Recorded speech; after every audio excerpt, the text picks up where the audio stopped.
So Hey, first off, Katherine. my favorite ACA show is Truth Wanted. Woo! Because Suck it, Mark. It's just a nice casual format, and you get to talk about offbeat topics. Yeah. Yeah. It makes it really fun. That's why it's my favorite too, but don't tell everybody else that, okay? Let's just keep that between me and you. Mark, I know you're doing your best. Don't hate on me for that. It's just a joke, okay? He's not actually saying anything. I'm making all this up. Anyway, Katherine, so thank you for saying Truth Wanted is obviously the superior show. I know those were your exact words, so I can quote you on that. Obviously. So what did you want to ask us about?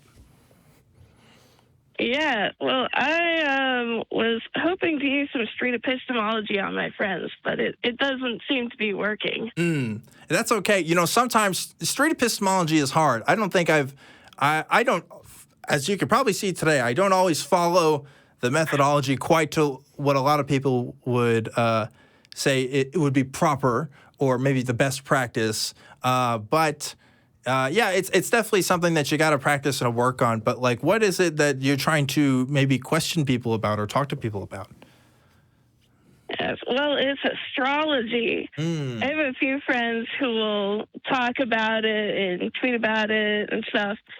And like, every time I say something like, that isn't real, there's this cognitive dissonance because they'll immediately agree, like, oh, I know, it's just a bit of fun.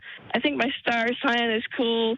And then they'll turn around and complain about Mercury going into retrograde soon. Yeah. And I'm like, how do I ask, a casual acquaintance, like, why are you acting like you believe this without them, shutting down? Yeah, that's good. I have some ideas, but I want to, Andey might have a take on this because I imagine Andey has probably had several conversations about astrology, right?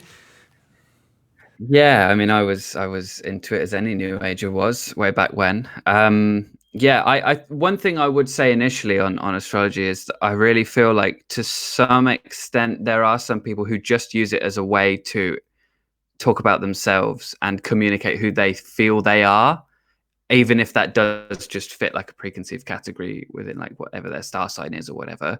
But when we get into other things outside of horoscopes and things like that, and you are talking about things like Mercury retrograde and stuff, you get into the realm of confirmation bias quite quickly, I think. And so it can be difficult to talk someone out of that.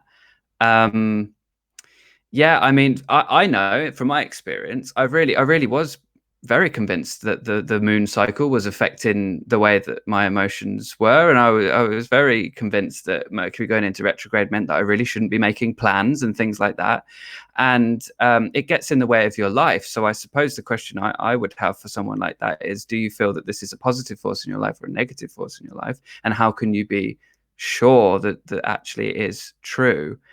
But that's a difficult conversation to get into without someone putting their back up.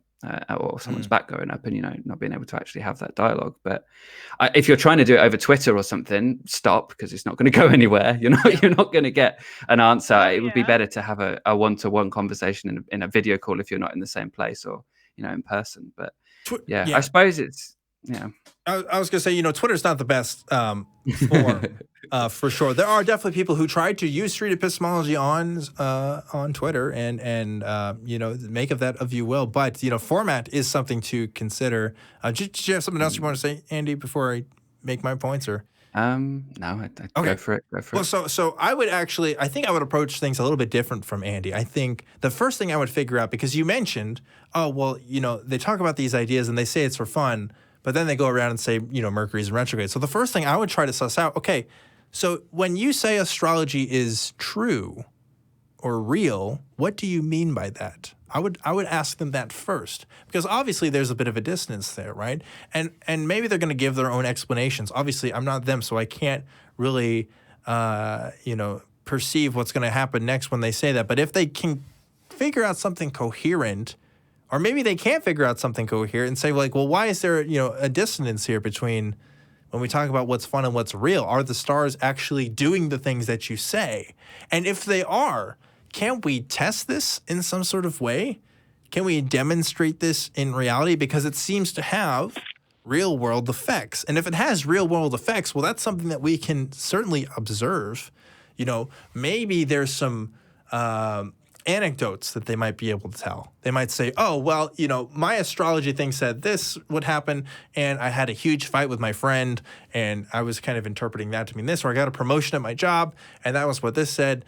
And so maybe there's some other examples of how you can look at that text or look at what they're looking at and see if you can come up with your own kinds of interpretations. Because if you ever heard of a Barnum statement, right? Barnum statements are they're these statements that are given out that are so general that everybody can kind of take some of them from. The amazing Randy did this little experiment one time where he took a classroom full of people, and he said he could figure out everybody's astrology, right? And I can't remember what percentage of the class or whatever agreed to it, but it was something crazy high. It was like 80%, maybe even higher, I don't know. And he literally wrote the same exact statement for everybody in the class. Right? Because if you get these things general, I mean, that's kind of how these things work. And I know that's how you know that, right? But, you know, if we're trying to figure out how they get to that conclusion, you got to figure out, okay, what's real to you? What's true to you? What's demonstrable to you? And how do you rationalize that compared to other things that you rationalize in your life? You know, do you know that the astrology prediction is going to come true in the same way that you know that your car is going to turn on when you turn the key tomorrow? Is that in the same realm, or is that a different realm? So I would kind of explore even just the strata of what they consider real, because with astrology, it can kind of be all over the place. So that's my take. Definitely. You could read any one of those horoscopes and have it apply to your day. Yeah. And people make money off of this stuff, like lots of cash. Look up all of the horoscope podcasts out there and the stuff that's been on shows. Like, it's, you know, people say it's for fun. Listen, I don't buy it. And if it's exploiting people, like, that's even worse. Okay. Like, I can't be involved with something like that, even if it's just for fun, because I know that it harms people. But that's a personal ethic. Yeah, there was like some app, I forget the name of it, but a while back, like, people were getting excited about it because it was like so spookily, like, true to their lives. And it was like a few people got caught up in really buying into this mysterious app and like basing their lives around it. And I was There's like, something there, isn't there? red flag. Yeah. There's something there, isn't there, about the idea of the mystery of it, the ethereal ideas. I think there's definitely something in many of us that just likes things that they can't explain, and that's enough for some people, you know? Like, yeah. Or that the cosmos itself has a fate, has a role in your fate. You know what I mean? Like that's a big grand scheme, and to me, that's just, it's a bit of narcissism to me. Like I said before, I don't buy into it too much because I don't think I'm that important in the grand scheme of things. But yeah, it's interesting how people can get into this stuff. And what's really weird is when people are like into astrology and are also like super Christian and stuff like that. And that doesn't make a lot of sense.